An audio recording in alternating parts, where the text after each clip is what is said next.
تاکہ حسین کو پہچانو. اگر محرم میں بھی حسین کو نہیں پہچانا تو کب حسین کو پہچانو گے؟ اس فرصت کا فائدہ اٹھاؤ. یہ فرصت گفتگو کے لیے نہیں ہے, ٹھٹے مارنے کے لیے نہیں ہے, وقت گزارنے کے لیے نہیں ہے. حسین کے ماننے والے تو حسینی بن کر حسین کے فرض پر رہو, اس لیے کہ کربلا کے مقتل کے اندر حسین کے خیمے سے یزید کے لشکر کا فاصلہ زیادہ نہیں تھا. اللہ آپ کو ہم کو چننا ہے کہ ہمیں کہاں بیٹھنا ہے. میں آپ کو ایک دلیل دوں, میں اس چیز کو بیان کرنے سے پہلے چننا ہے آپ کو. میں بتاؤں, کئی مرتبہ ہوتا کسی گھر میں حادثہ ہو جاتا, سانحہ ہو جاتا, موت ہو جاتی, باپ مر گیا, خداوند تعالیٰ جن کے والدین مرحوم ہو چکے ہیں خدا ان کے درجات بلند کرے, جن کے زندہ ہیں خدا ان کے والدین کو سلامت رکھے. والدین کی سلامتی کی صرف دعا کر کے آگے نہ بڑھ جائے. سلامت ہے, خدا ان کو سلامت رکھے, لیکن ساتھ ان بچوں کو توفیق دے کہ ان والدین کے حق میں نیک بچے بن جائیں, ان کی اطاعت کرے. اللہ اکبر. تو دیکھا ہوگا کئی مرتبہ کہ اگر کسی کے گھر میں حادثہ ہوا, مجلس ہوئی, باقاعدہ مجمع موجود تھا, تعزیت و تسلیت ہوئی, کچھ دیر کے بعد نظر وغیرہ لگی, اگر ایک طرف جس کا باپ مرا اکیلا بیٹھا ہو, کیسا لگے گا؟ سب کے سب ایک طرف چلے گئے, کھانے کے لیے بیٹھ گئے. ایک مرتبہ وہ جو جس کا باپ مرا تھا, جس کے اصال ثواب کی مجلس تھی, ایک طرف بیٹھا ہوا تھا. ایک صحابہ کہنے مولانا وہ اکیلا بیٹھا ہے. تڑپ گئے, ہم تڑپ گئے, جا کے اس سے ملے, میرے بھائی کیا ہوا, آؤ ہم تمہارے ساتھ بیٹھتے ہیں, ہم سب بیٹھ کے کھانا کھائیں گے, پہلے تم کھاؤ گے. عزیزو جس سے کوئی رشتہ نہیں ہوتا, اگر اس کے گھر میں کوئی حادثہ ہو جاتا ہے تو اسے فرش پر اکیلا نہیں چھوڑتے. اب اس کے بعد کہتے ہو کہ ہم فاطمہ کو مانتے ہیں, امام زمانہ کو مانتے ہیں, اس فرش پہ انہیں اکیلا کیوں چھوڑتے ہو؟ اس فرش کی قدر کرو. ہم سے باقی نہیں ہے ماتم شبیر, ہم تو خود اس غذا سے پلتے ہیں, ہماری غذا ہے ماتم شبیر.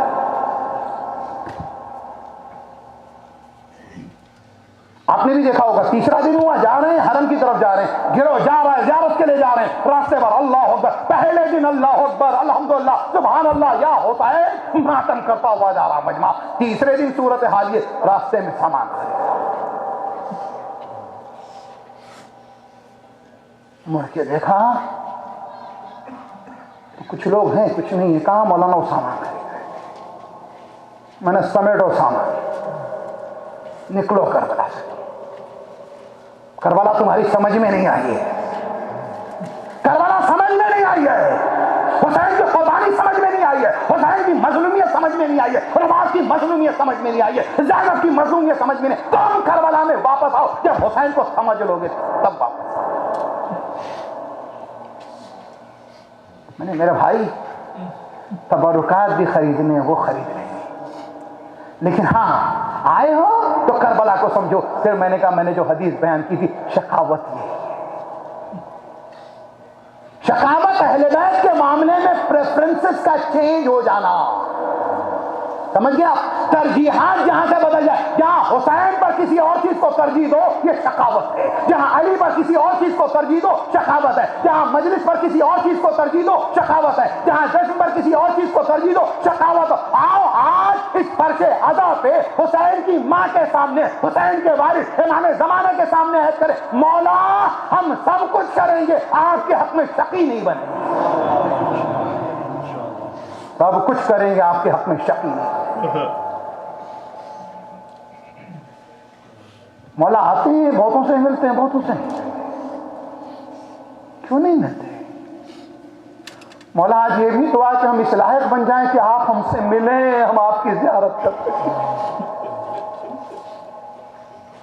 مولا آپ ہی نے تو ہم سے کہا ہے کہ اگر کوئی سلام کرے تو سلام کا جواب دو. مولا یہ کیسے ہیں ہم ہر سال ہر نماز کے بعد, ہر مجلس کے بعد, ہر پروگرام کے بعد آپ کو سلام کرتے ہیں, آپ جواب نہیں دیتے.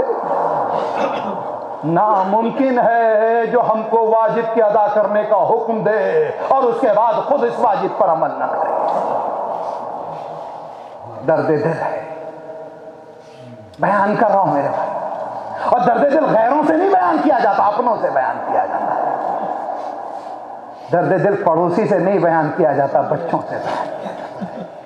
درد دل دشمنوں سے نہیں بیان کیا جاتا, دوستوں سے بیان کیا جاتا ہے. عزیزو ہمارے اور آپ کے درمیان ولایت کا رشتہ ہے، ہمارے آپ کے درمیان حسینیت کا رشتہ ہے، ہمارے اور آپ کے درمیان عباس کے علم کے پرچم کے توسط سے رشتہ ہے۔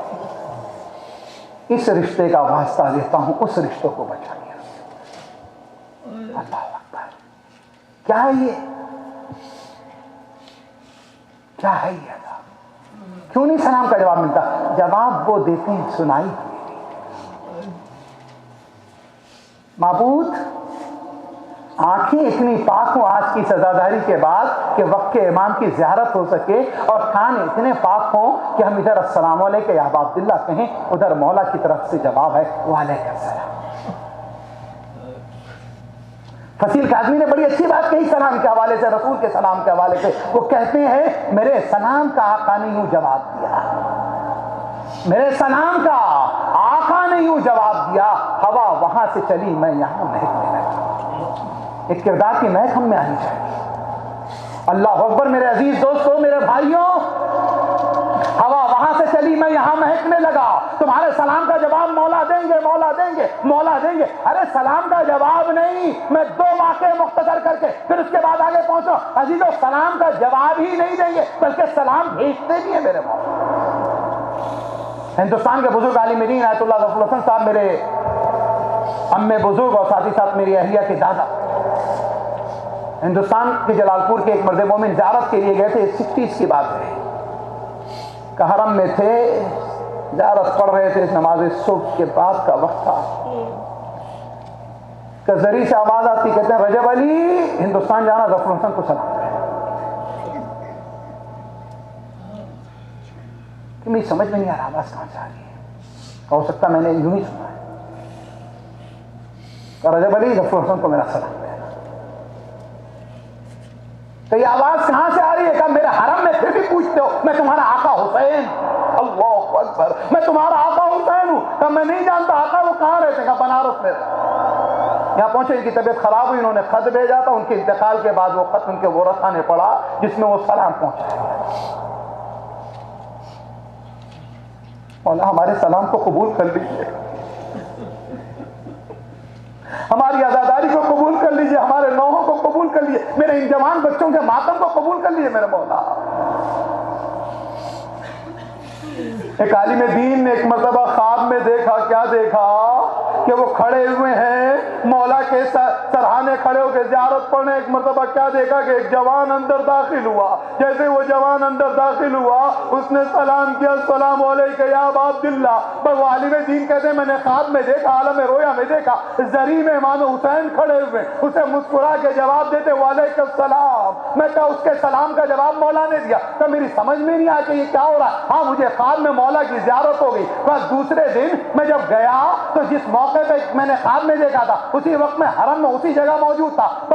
کیا دیکھتا ہوں کہ باب الاجابت، باب القبلہ سے ایک نوجوان داخل ہوتا، یہ نوجوان جسے میں نے خواب میں دیکھا تھا، کہ اس نوجوان نے اجازت لی، داخل ہوا، اس نے کہا السلام علیکم یا ابا عبداللہ۔ پھر میں نے یہ منظر دیکھا کہ مولا ہے کھڑے ہو کے وعلیکم السلام کہہ رہے ہیں، یہ مسکرا رہا۔ تو اس کے بعد زیارت تمام کی، اس نے گیا، میں دوڑا ہوا اس کے پیچھے آیا، ہاتھوں کو جوڑ کے کہا اے میرے بھائی تو بہت عظیم ہے۔ عزیزو یاد رکھیں مولا کسے پسند کر لے، مولا کی بارگاہ میں کون قریب ہو جائے، مولا کا کون اپنا ہو جائے۔ مولا وہب کو اپنا لیا، مولا حر کو اپنا لیا، مولا ہم سب کو بھی آج کی رات اپنا لیجئے گا۔ اگر آپ نے چھوڑ دیا تو ہم کہاں جائیں گے؟ مولا اگر آپ نے چھوڑ دیا تو موت بھی ہماری خراب ہوگی۔ مولا اگر آپ نے چھوڑ دیا تو قبر کی منزلیں بھی سخت ہو جائیں گی۔ مولا اگر آپ نے چھوڑ دیا تو قیامت کے دن جب سب کھڑے ہوں گے، زندگی بھر ہم نے حسین حسین کہا، اس دن حسین کہیں گے تو ہمارا نہیں تھا، تو مولا دشمن بہت ہنسیں گے، دشمن بہت ہنسیں گے۔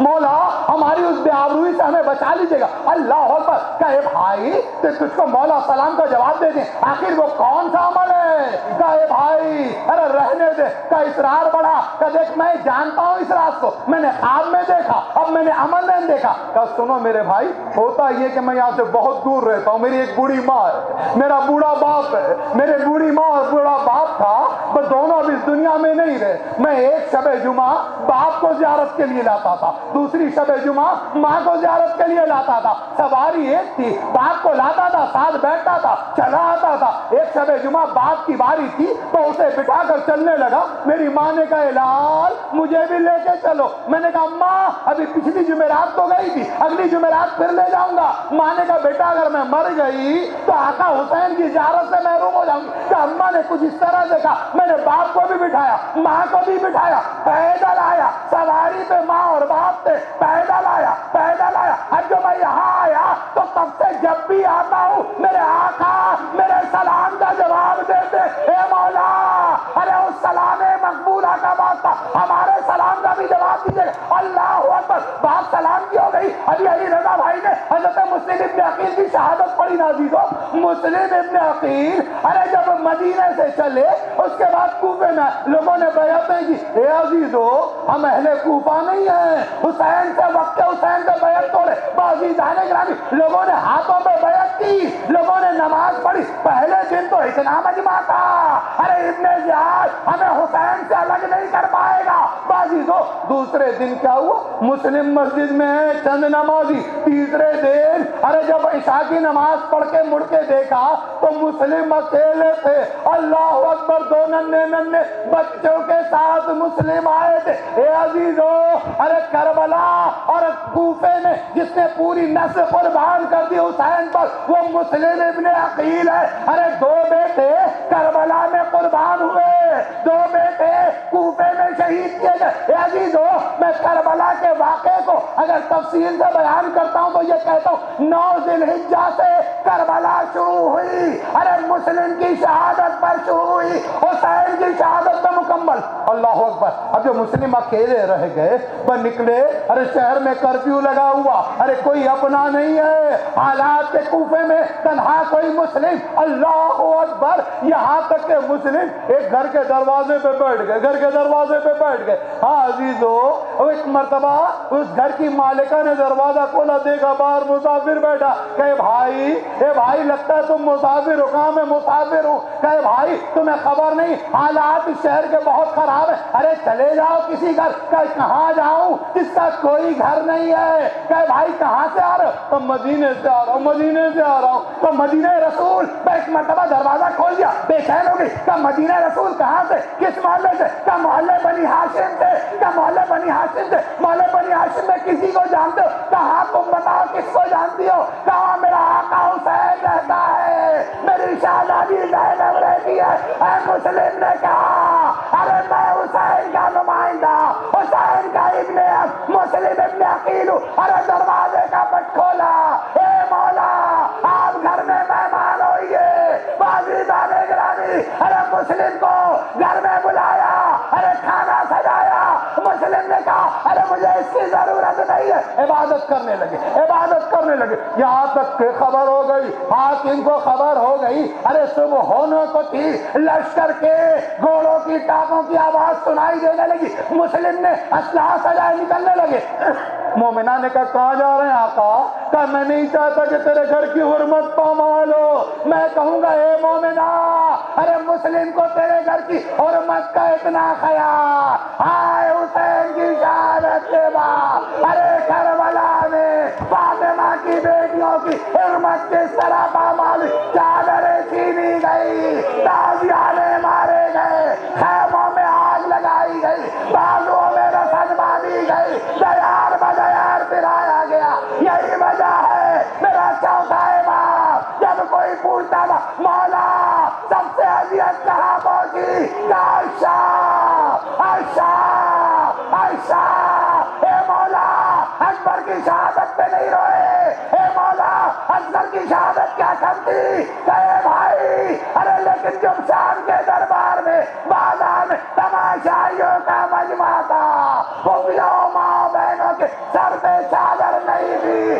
ظالم کہہ رہا تھا یہ زینب ہے، یہ ام کلثوم ہے، میرا سر جھکا ہوا تھا، بچن جملے رحمت تمام عزیز و جنگ ہوئی یہاں تک کہ مسلم ابن عقیل کو ایک گڑھا کھود دیا گیا، بس دھوکے سے گرا دیا۔ اب جو گرا دیا گیا، اب مسلم ابن عقیل کو زنجیریں پہنا دی گئی، قید کر لیا گیا۔ اب جو قید کر لیا گیا، اس کے بعد مسلم سے کہا کوئی وصیت ہے؟ کہا ہاں، میرا قرض ادا ہو جائے، یہ میرے زرع اور میرے سامان کو بیچ کر۔ اس کے بعد کہتے ہیں میرے بچوں کو مدینے بھیج دیا جائے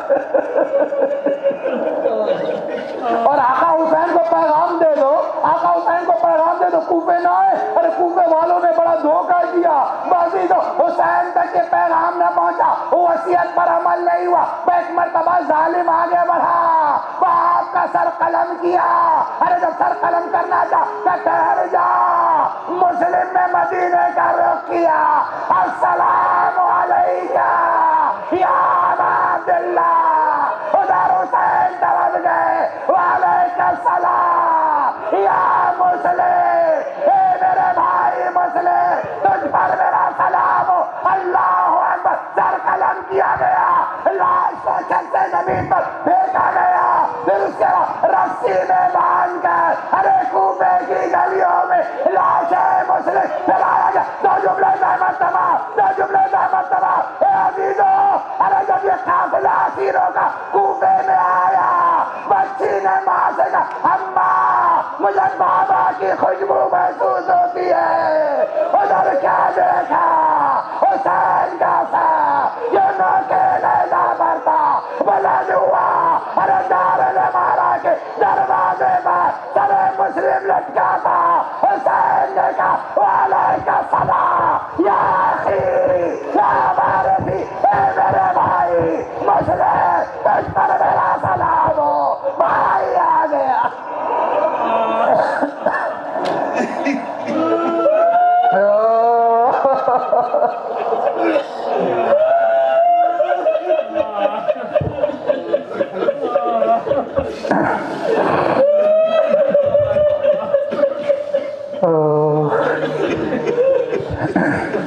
پانچ مرتبہ کریمہ مجید کی تلاوت کریں میرے ساتھ۔ بسم اللہ الرحمن الرحیم، اللہم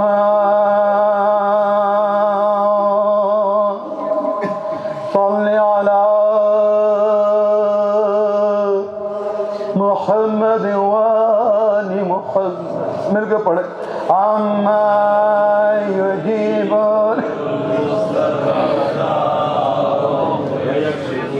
عما یجیب المضطر اذا دعاه ویکشف السوء، عما یجیب المضطر اذا دعاه ویکشف السوء، عما یجیب المضطر اذا دعاه ویکشف السوء، عما یجیب المضطر اذا دعاه ویکشف السوء۔ اللہم صلی علی محمد وآل محمد۔ الہی بے قدر ابی و بال بنیا پروردگار اپنے چاردہ معصومین کا واسطہ، شہدائے کربلا کا واسطہ، پروردگار ہماری سزاداری کو قبول فرما، پروردگار شہزادی جناب سیدہ کو ہم سے راضی فرما، پروردگار ہماری کوتاہیوں غلطیوں کو معاف فرما، پروردگار ہم نے بیوی کو مہمان کیا، بیوی ہم سے راضی ہوں، پروردگار بیوی کو ہم سے راضی فرما، پروردگار آزائے امام حسین کو فروغ عطا فرما، جس کی راہ کی تمام رکاوٹوں کو دور فرما، پرچم تشیعوں کو سر بلندی عطا فرما، پرچم کفر و طاغوت کو سر نگو فرما، مل کے سب کہیں الہیہ میں پروردگار ہم سب کی حاجات شریعہ کو پورا فرما، پروردگار دنیا کو گہوار امن و امان بنا، جنت البقیع جنت المعلا کو آباد فرما، بارگاہ زینب یا جناب سکینہ کی حفاظت فرما، ہمارے اعمال سے وقت کے امام کو راضی و خوشنود فرما، اپنے حبیب کے صدقے میں تمام مریضوں کو بالخصوص مولانا عزیز رضا صاحب کو شفائے کامل و عاجل عطا فرما، تو انہیں صحت و تندرستی عطا فرما، پروردگار ایمان کے ظہور میں تعجیل فرما، ہمارا نام ان کے ناصرین میں رقم فرما، ربنا تقبل منا انک انت السميع العليم وأحسن الحسين